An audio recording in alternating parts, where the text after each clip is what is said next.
क्या आपने कभी सोचा है कि जब इस शरीर की आखिरी सांस निकलती है तो ठीक उसी पल क्या होता है?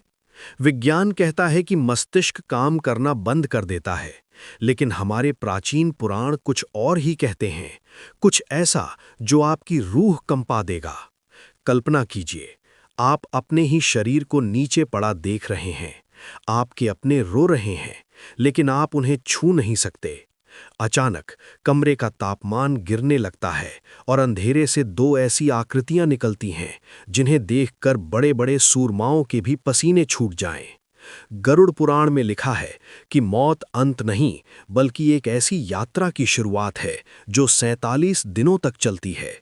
एक ऐसी यात्रा जिसमें आपको खौलती हुई वैतरणी नदी पार करनी होगी और यमराज के उस दरबार में खड़ा होना होगा जहां झूठ की कोई गुंजाइश नहीं है। आज की इस वीडियो में हम उस पर्दे को उठाएंगे जो जीवन और मृत्यु के बीच लटका है। हम जानेंगे कि मृत्यु के पहले 24 घंटों से लेकर यमलोक के न्याय तक एक आत्मा के साथ क्या-क्या होता है। वीडियो के अंत तक बने रहिएगा, क्योंकि आखिरी पड़ाव आपको ये सोचने पर मजबूर कर देगा कि आप आज जो कर रहे हैं वो सही है या नहीं। जैसे ही मनुष्य के प्राण कंठ तक आते हैं, उसे दिव्य दृष्टि प्राप्त होती है। उसे अपना पूरा जीवन एक फिल्म की तरह दिखाई देने लगता है। गरुड़ पुराण के अनुसार यमराज के दूत यानी यमदूत साधारण आंखों को नहीं दिखते। उनके चेहरे भयानक, अंगारे जैसी आंखें और हाथ में यमपाश होता है। पापी मनुष्य के लिए ये क्षण अत्यंत कष्टकारी होता है। कहा जाता है कि शरीर के 9 द्वारों में से प्राण कहीं से भी निकल सकते हैं। जैसे ही आत्मा शरीर छोड़ती है, वो अंगूठे के आकार की एक सूक्ष्म इकाई बन जाती है। यहाँ से शुरू होता है यमलोक का सफर, जो कि हजारों मील दूर एक अनजान दिशा में है। यमदूत आत्मा को पकड़कर ले जाते हैं, जहां उसे पहली बार अपने कर्मों के फल का आभास होने लगता है। यमलोक का रास्ता आसान नहीं है। आत्मा को 16 भयानक महानगरों से गुजरना पड़ता है।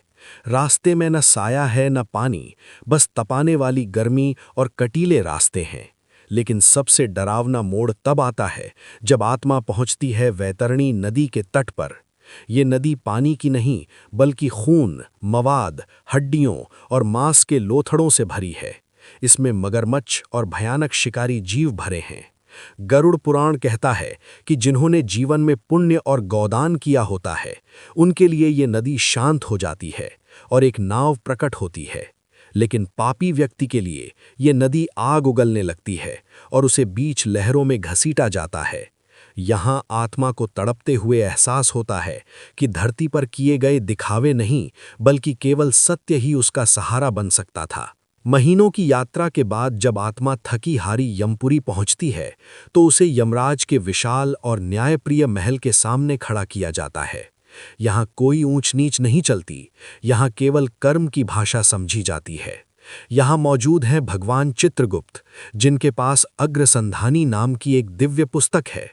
इस पुस्तक में आपके जीवन के हर एक सेकंड का हिसाब दर्ज है, चाहे वो अंधेरे कमरे में किया गया कोई पाप हो या किसी गरीब की गुप्त रूप से की गई मदद। चित्रगुप्त ही जब यमराज को आपके कर्मों की रिपोर्ट सुनाते हैं, तो यमराज न्याय करते हैं।